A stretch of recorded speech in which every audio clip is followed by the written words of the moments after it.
for some of those harder concepts, or even like the beginning concepts with my sixth graders, I got into a lot of pre-teaching the concept. So I would like give an introductory to some of my students that I knew would struggle with the concept or have been struggling with concepts, and to be able to reinforce and just like introduce prior to covering it with the whole class really helped keep some of those students who weren't as familiar with music stick with the ones who were, and just kind of help progress that last quarter and a half a lot faster. Scott Kummrow, welcome to Masters in the Musiverse, French Press Friday. We're going to get to this interview with Ashley Olson in just a moment. Before we do that, there's a few things I want to just talk to you about. The first thing on my mind is subscriptions. I always ask that you subscribe to the YouTube channel and the podcast, and it's been doing pretty good, really. You know, they say that it takes 3 years to get 1,000 subscribers on YouTube, and we're in year 1 with 300 subscribers, and yeah, I mean that's almost on point, right? But I think I'd like to talk to you about why you should subscribe to like this channel and what I plan on doing with things. So the purpose of Masters of the Musiverse is to create resources for music educators. And really this started with the YouTube and the podcast, and hey, let's talk to experts, put the stuff out there, allow people to access it. And as I thought about it more and more, I was like, oh man, if I can monetize this. So for YouTube, that means getting 4,000 viewing hours in a year and 1,000 subscribers. If I could monetize this, I could do more than that. One, I don't have to put any more of my own money into creating this to buy gadgets and whatever else, but also I can maybe take that money and I can pay some of these experts to come in and talk, as a thank you for what they're doing. One thing that I really got excited about is the idea that maybe Masters of the Musiverse could start commissioning composers to write music. And maybe I could pay teachers to create lesson plans, and maybe we'll do these arcs on Masters of the Musiverse where we're talking about a teaching concept and giving people resources and talking to the experts, and the thing that's holding back some of that stuff is the financials. And I'm not really good about asking for money. I mean, I plan on doing some things to ask people to give. I've got a Patreon site that people could use, and I'm thinking about doing some other stuff. But what if we could use the YouTube algorithm to generate resources? What if we could find some people that want to advertise on the podcast, and that can fund those plans? That can fund paying educators for their ideas. I'm excited about that, and I need your help to get there. So the first thing that you could do before we move on is to click subscribe. The other thing you could do is to connect with other people that are interested in this stuff. It's mostly for music educators, but I've found that some people are interested in this idea that are not music educators. And so share it with anybody that you think might be interested. Like this week we're talking to a band director from Montevideo, Minnesota. So why don't we get the people in Montevideo to subscribe and watch?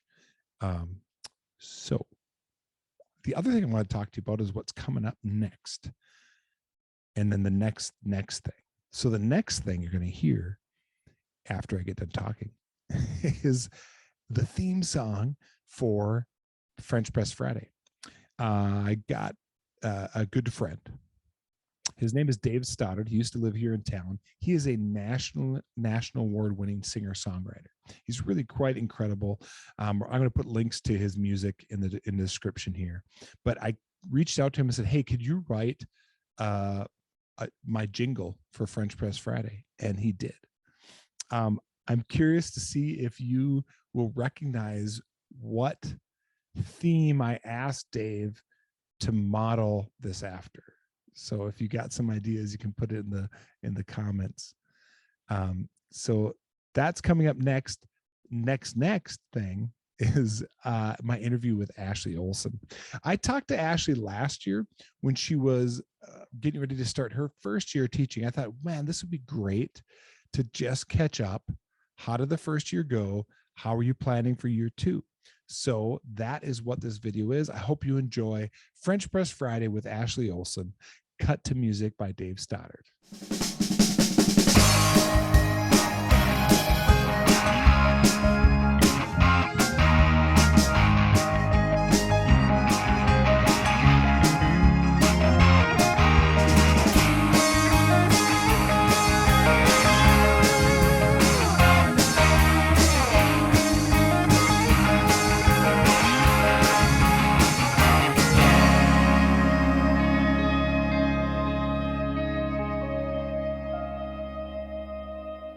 Welcome to Masters of the Musiverse, and this is part of our French Press Friday series. Although I do not have coffee near me, I have water. I'm in more need of hydration than caffeine right now. So today I'm excited to speak with Ashley Olson from Montevideo Public Schools in Montevideo, Minnesota. Thanks for joining me today, Ashley. Yeah, absolutely. I'm super happy to join you again. All right. Please take a moment to subscribe to the podcast, the YouTube channel, like this video, and click the bell to be notified of new videos with guests like Ashley. This conversation is a follow-up from last year's conversation. Last year, Ashley was headed into her first year of teaching, and now we're going to be just seeing how that first year went. So Montevideo is located in Southwest Minnesota. It has enrollment about 1,400. That's what my research said. So correct me if I'm wrong there, Ashley. That sounds about right. What are your roles in Montevideo? What ensembles do you have? What do you teach? I am the middle school band director. So I teach sixth grade band, which is our beginner band, and seventh grade band. I teach the seventh and eighth grade jazz band. So the eighth graders travel over from the high school to be with me in the mornings. And then I'm also the assistant director to the new up and coming marching band. That is why I wore this t-shirt, because the last time I saw Ashley, it was on the marching circuit in Litchfield, Minnesota. And I was like, I have my wardrobe that I need for this conversation. So it was great. I love hearing when programs are either starting up again like Montevideo, or we've got some schools around here that are giving marching band a try for the very first time. So glad to see you guys out on the marching circuit. Yeah. So, okay, this is a kind of a loaded question, and you go into as much detail as you're prepared for. Yes. Can you summarize your expectations versus reality for your first year of teaching? Yeah.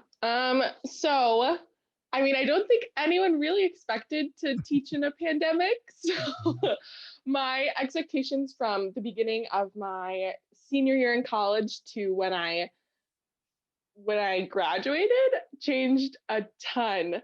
So I'm probably going to look at the end of my senior year when I was like, starting that job hunt. We were already in the midst of the pandemic. And so I was really expecting like a ton of support and training on like how we're going to do all of this online teaching now. I'd never taught online before. So I thankfully got to student teach in the fall, but then had no experience teaching online. So I was like, we're going to get a ton of, training and resources. And we got some, but I was expecting to be like drinking from the fire hose kind of thing. So that was one that was the reality. I was also expecting to have more structure during workshop week. Workshop week, like I had my new teacher training and I got like that fire hose that I was talking about. But then workshop week came and I like showed up and I was like, there's no schedule. They're just like, be here from this time to this time. And I was like, oh my gosh, what do I need to do? And so that first day of workshop, I was like scrambling, trying to make sure that I was like making checklists of all the things I needed to get done. And it just kept getting longer each day. So now I feel way more prepared going into workshop week, but that was something that I was not expecting. I anticipated some distance learning to happen this coming fall. But I also, with that shift in the pandemic, expected to be doing more work from home. But we were actually all invited to work at school and encouraged to work at school. And just the switching that happened for us, at least, I didn't expect to be switching so much. We switched from distance the first 2 weeks to hybrid and back and forth every couple of weeks that first semester. And that was really tough. But once we got into it, we were good. So once we started getting into that full in-person teaching, I was really expecting um, students to be more excited about coming to school. But there were some kids that were just dragging their feet and wanted to be at home. And I thought, at least looking at me as a middle schooler, I loved that social aspect of school. That was like the main reason that I went to school, other than I loved school. But I love being with my friends and talking with them and eating lunch with them. And when that shift happened to full in person, a lot of students were still really dragging their feet and were like, I want to be at home. I want to be learning outside.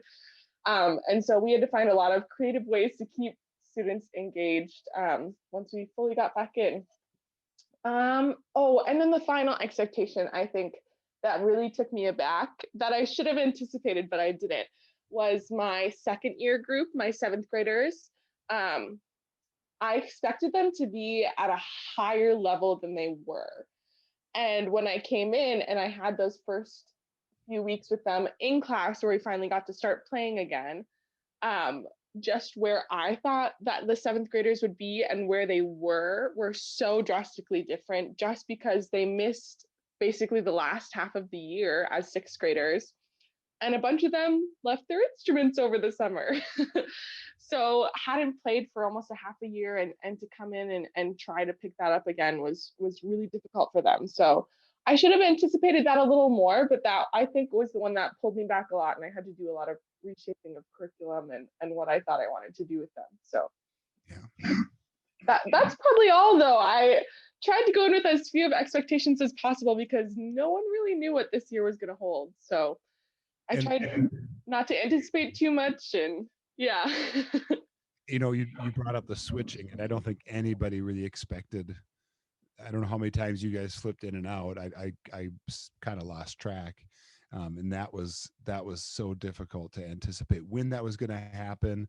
School did a good job here of communicating it, but so it was a difficult year, not just because it was your first year teaching, but you were teaching your first year in a global pandemic.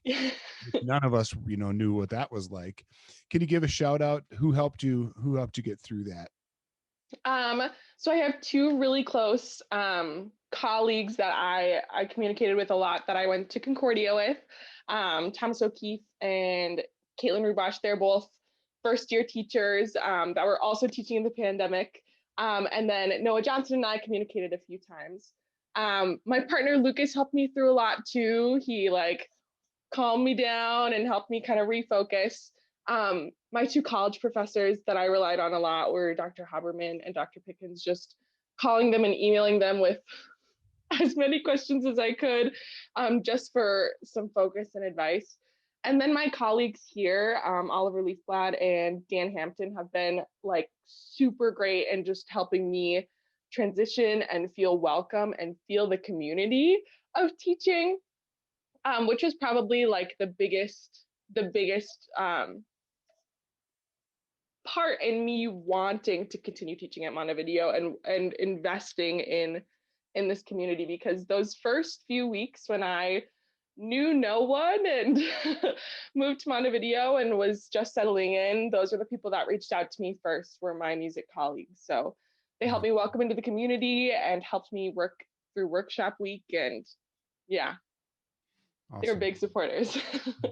We all need that. Doesn't matter if it's your first year or your 20th year of teaching. Like, Mhm. you've got to have those people behind you, supporting you, giving you advice, telling you when you're doing something dumb. I get that all the time. Yeah. So, um, so what strategies were helpful this year? What really worked well for you? Was there anything that you can, rehearsal Um, structure, classroom management?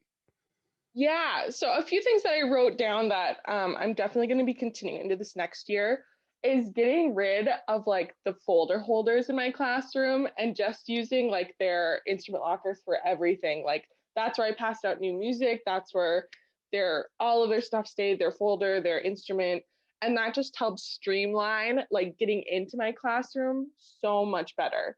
I Hmm. have like a giant locker bay that opens with like a big garage door. So they were able to just go in and there's like one continuous flow in and sit. And so that helped a lot, not having to go like get your instrument, sit down, go to the folder holder, sit down. That just helped getting the day started, at least for me. Um, and about halfway through the year, once we started settling into hybrid a little more, I started putting a schedule up on the board, and that helped my kids just stay on top of it. And a lot of this is just like really basic stuff, but things that I didn't necessarily think about when I was in that distance learning mode. Um, with my younger students, I had a very um, small warm up plan that I did, probably a page or less of things, just super easy to get them going. And instead of changing it up about halfway through the year, the more we played it, the more the kids were memorizing it. So we were able to get them like practice looking up more and just trying to do more with less, if that makes sense. So that was just less work on me having to like find more warm-ups and write more warm-ups. But then the kids didn't feel like the warm-ups they had to keep learning. It was already part of their routine and it didn't feel as hard about halfway through the year. So that's something that I'm going to stick with this year, but I'm probably going to end up writing a little more thorough ones and then continuing with that. Um, I mean, putting seating charts on the board was really easy with the new programs now. And so if I ever did change up seating, kids were able to do that. And thankfully, we do lessons at my school. And so I either had one student or two students in 15-minute lessons every single week if they showed up. And so for some of those harder concepts or even like the beginning concepts with my sixth graders, I got into a lot of pre-teaching the concept. So I would like give an introductory to some of my students that I knew would struggle with the concept or have been struggling with concepts, and to be able to reinforce and just like introduce prior to covering it with the whole class really helped keep some of those students who weren't as familiar with music stick with the ones who were, and just kind of help progress that last quarter and a half a lot faster. Yeah. And so that helped a ton, and I'm definitely going to use that a lot last year or next year. Oh my goodness. Um, oh, my sixth graders are really, really chatty. I have the last class of the day, and I took this advice from, I'm not sure who gave this to me, but I gave them like 2 minutes of talking time after we finished warm-ups and everything to just kind of like sit and chat and get all their jitters out. And that worked really well for my sixth graders. Not so well for my seventh graders, but that helped my sixth graders really focus in. So I'm going to try that again at the beginning of the school year next year. Um, Oh, and just like getting consistent in my motions and how I'm working with the ensemble, being able to have specific signals of like cutoffs and stopping talking instead of trying to change it up all the time really helped streamline the kids in what they were doing. And then because of the way our model was, we had Fridays as a half day, but the extracurricular classes like music or tech or the food classes didn't get to have time with the students on Fridays. So we had an online assignment that we had to give out each week. And that actually ended up being really beneficial for some students just to kind of rail home some of those harder concepts like key signatures or even for students when we were first starting, like learning notes.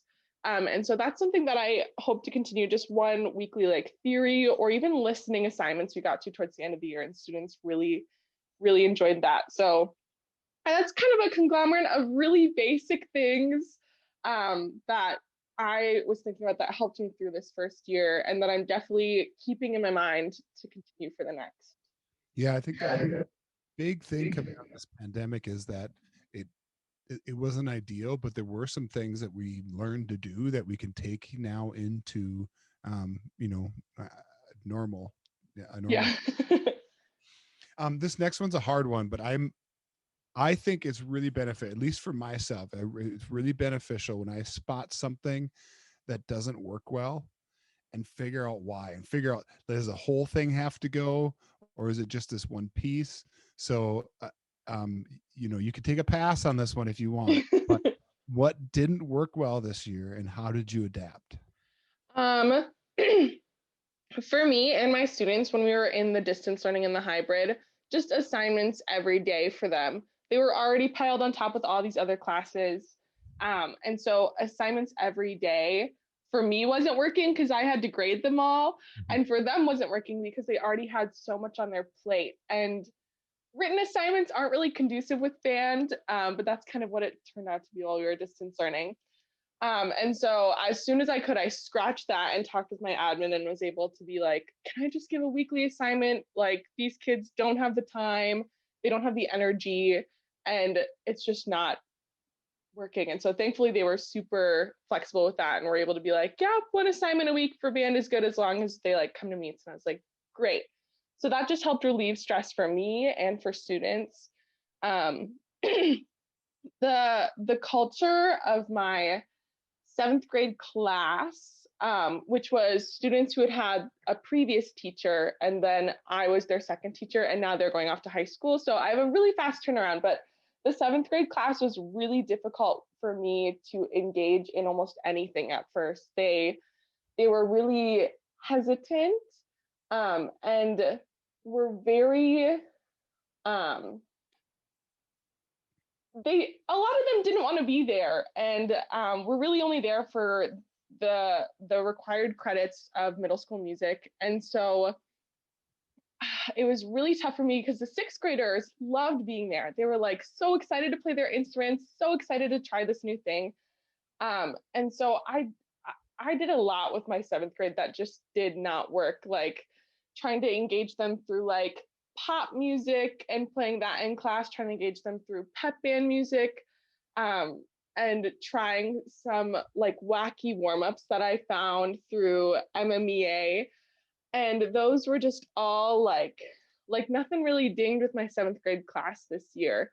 And so I don't know if it was the culture, but we had super low retention, which was really disappointing. Because a lot of the kids were good players, they were just, I don't know. And so trying to get to the root of the problem with that and like trying to continue building relationships with students who don't want to be there was really difficult, but I think it helped turn some kids around, and I think that's why we have who we have continuing in band next year.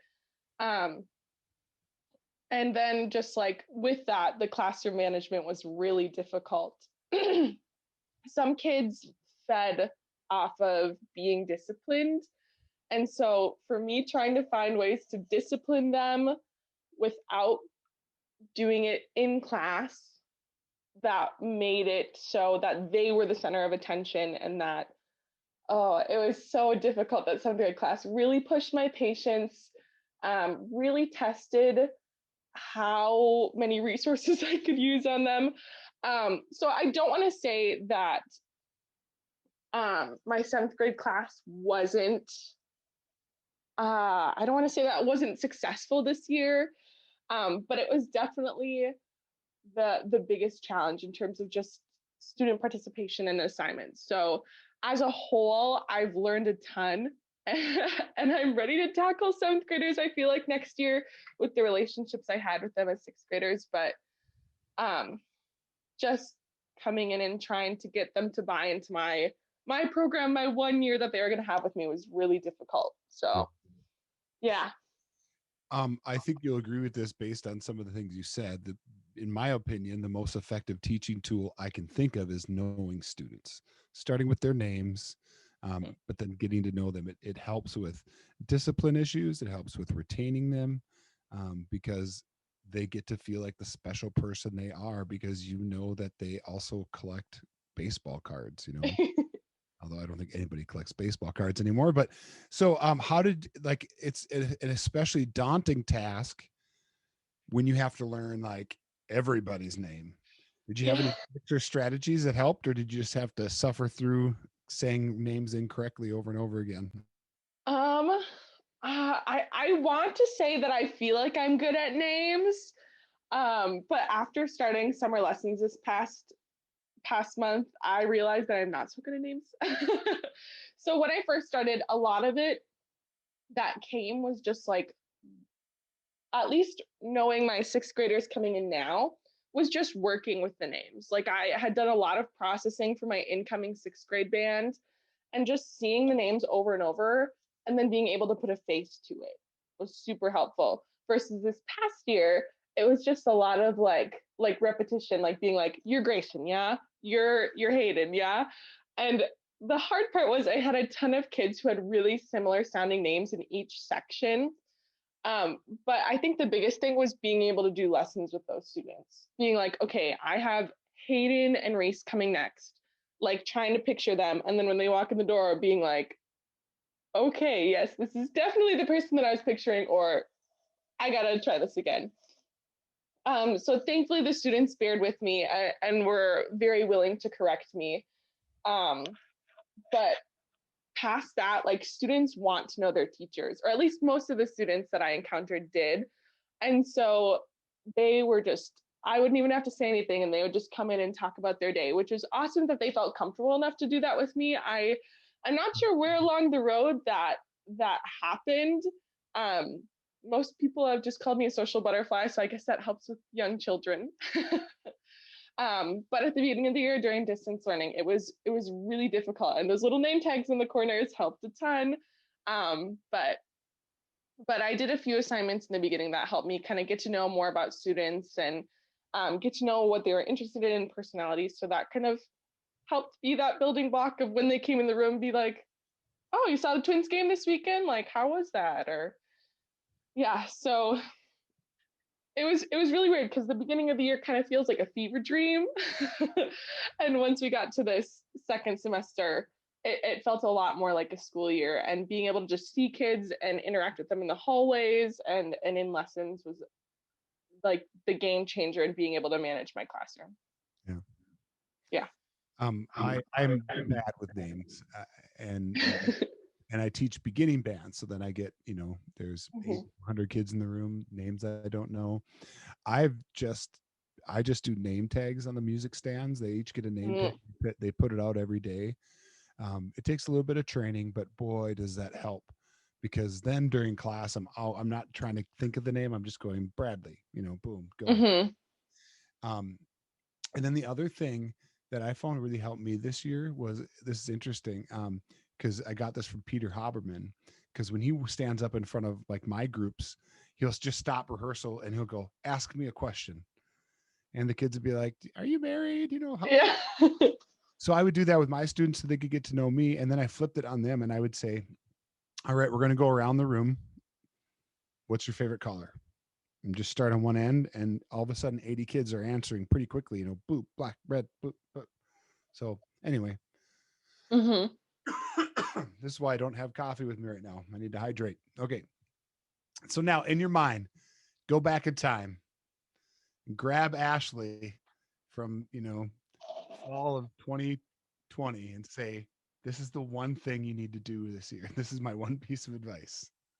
Oh, in general, I just, even though we couldn't, I needed to think ahead more. Like I didn't really know where we were going in the future, like what model we were going to be in. But I think just like trying to anticipate more what was going to happen instead of letting it happen Mm-hmm. is what I needed to do.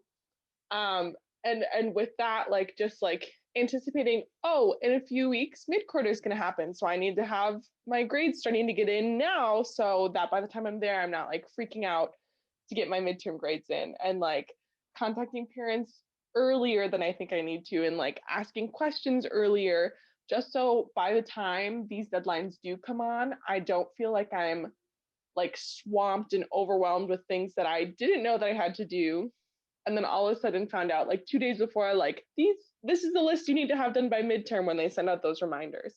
Yeah. So just thinking ahead and being prepared for more than I need to. So we're right now, we're about a month and a half from the beginning of the school year. What are you looking forward to for in your second year of teaching? I I'm so looking forward to more concerts. We had one concert at the end of the school year, and it was just so fun. I'm really excited to just like make music with kids and get out of our theory books, get out of our lesson books, and just like make music. Because that's what really got kids excited this past year. And I also have a really big incoming beginning band, which I'm super excited about, but I'm also really nervous about. My 7th grade class next year is going to be about, I want to say 70 students now. Um, and my beginning band is above 90. Wow. So, I'm very excited. It's a fully orchestrated band minus the bassoon. So I already started a ton of students, but I'm very excited for that. Very nervous. There are going to be a ton more kids in there that I'm used to. Um, but I'm excited about new music too. We have a very old band library. And so I'm going to be purchasing, I don't want to say a ton of new music this summer, but I hope enough to get me through the year with some more diverse repertoire and just more applicable repertoire. So. Yeah.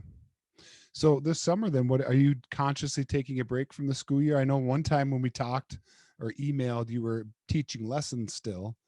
So you giving yourself a break? Um, I am trying to. We we finished lessons that first Friday of July. And so I basically had last week off, right? Just last week. So I did get to go down and visit my partner Lucas in Omaha, and that was super fun. And I just kind of got to mosey about the day and recover from a lot of long days of summer lessons and marching band while he was working. And then we got to spend the evenings exploring the city, and then we went over to Kansas City over the weekend. So that's kind of been my break. And now this week we're kind of starting to pick things back up again as I look towards lesson schedules and just trying to stay on, like I said, stay on top of it before workshop week. Yeah. You have to forgive me for this question, but it's a bit of an obsession of mine because I'm bad at it. And I think a lot of music educators are bad at it. But how do you think you fared in balancing your personal life with your professional life this year? I really struggled with that because my evening time started bleeding into like being a teacher, and I was just like not okay. So I started setting more strict boundaries come probably December, January, and that helped a lot with just like my mental health and being able to be a good teacher and being ready for each day. Um, but then once marching band started again, lots of that started bleeding into the evenings again, which was super exciting at first. But then it started bleeding into the mornings. And so I'd have rehearsal in the mornings and then meetings in the evening. And it was just getting to be long days where I couldn't quite balance because I would get home and I'd want to just like lay on my couch. But I'm like, I also have to like make supper and do the dishes. And so I was definitely feeling a little bit of burnout towards the end of the year, just with how the year went and not like prepping forward, especially on weekends. So I'm feeling like I'm going to have better balance this next year, fingers crossed, and just be more conscious of my own time. A lot of teachers have told me in my team meetings, my PLCs, they're like, you just need to like cut it off at 4 p.m. And for me, 4 p.m. is when I finish lessons. And then I'm like, oh, I just need to like do a few things cleaning up. And suddenly it's 5:30, and then it's supper time and bedtime. And so I just need to be more conscious of that this year and hope that as I keep teaching, it gets better. Yeah, I mean, it does get better, especially if you're conscious about it. I think that first year, and to be honest, maybe in first 2 years, there's just so much to learn and do, and yeah. So, all right, so let's talk about a little bit more about the upcoming year. Um, what do you like hoping? What does your program need to focus on this year? So as a music PLC, we've all made the commitment to clean out our libraries of like any like racial underlying music, that like minstrel tunes and things like that. And so we've all kind of started taking steps in clearing out our libraries of that and then replacing with diverse music and like culturally appropriate music with that. So being able to do that and organize my library, because right now my library is kind of in two different logged systems where the person before me and then the person before her, who's my mentor teacher. So it's kind of like all over the place right now. And then with that, um, logging my inventory, my music inventory. We have a huge instrument inventory, which I'm super thankful about, that we can use to like help students be in music, to like rent instruments from. So we have a huge inventory, but that also means that I have to keep track of that. So our high school director, Oliver, found this really cool system last year that involved like QR codes in this special app. So I'm going to try to do that later this summer during workshop week and make sure I have everything I need. We're also going to start replacement lists for all of the instruments that we have through the school, like percussion or even just any of our rental instruments that will need to be replaced. So then we know when they were bought and we know when we'll need to replace them, just so we can look forward with budgeting and everything, because we have a new soup and a new athletic director. So we had a huge changeover in admin this year and a new principal over at the high school. So we got a lot of changes and we're trying to just prep for that by being prepared. Yeah. And then a lot of the stuff that we started in the spring but never really got done because of marching band, was just streamlining curriculum between the middle school and high school program. Just making sure that we're trying to use the same words when talking about things. So when like 7th graders go into 8th grade, they hear an 848 and they're not like, what's an 848? Or like we speak about everything in the same way, and then being able to create a list of like, when they're an 8th grade flute player, where should they be at the beginning of the year and where should they be at the end of the year? And so we've started a ton of these things, but it's just going to be continuing and then eventually finishing them. So that's kind of what our goals as a department are for this next year. It's a lot, but it's good to have more than less, I think. Yeah. Well, this is my last question right now. You mentioned the library. And I always love talking about new composers and pieces. And so you're clearly getting ready to make some, I believe you said not big purchases, but you said it with a big grin on your face. So I think it's purchases. So what composers, what pieces are you interested in right now? So looking through our library, we actually at the middle school level have no pieces in compound meter. So I'm going to be doing some delving for that. I heard one that was recommended to me was like Star something March by, or Starlight Fanfare, something like that by, I believe, Starfire. Sandridge. Yep. Starfire Fanfare. I'm pretty sure. Yeah. And so we're starting to look into a few like just easy compound meter pieces. Coming off of the Midwinter Clinic, I was really interested in Quincy Hilliard. And I haven't looked at any of his younger band pieces yet, but I heard that he has been composing for all grade levels. So I'm hoping he has some really quality young band repertoire. I haven't looked into anything quite yet. I'm trying to hold off the excitement until next week. But that's one of the composers that I'm really interested in right now. Cool. Well, Ashley, it's great to catch up with you. I'm going to consider you a friend now because we've had enough interaction. So it's great seeing you. Hopefully we can see you more than just on the parade route. My wife's from down in your area, so we're down in Montevideo quite a bit. Nice. Yeah. So, but have a great day. Yes, you as well.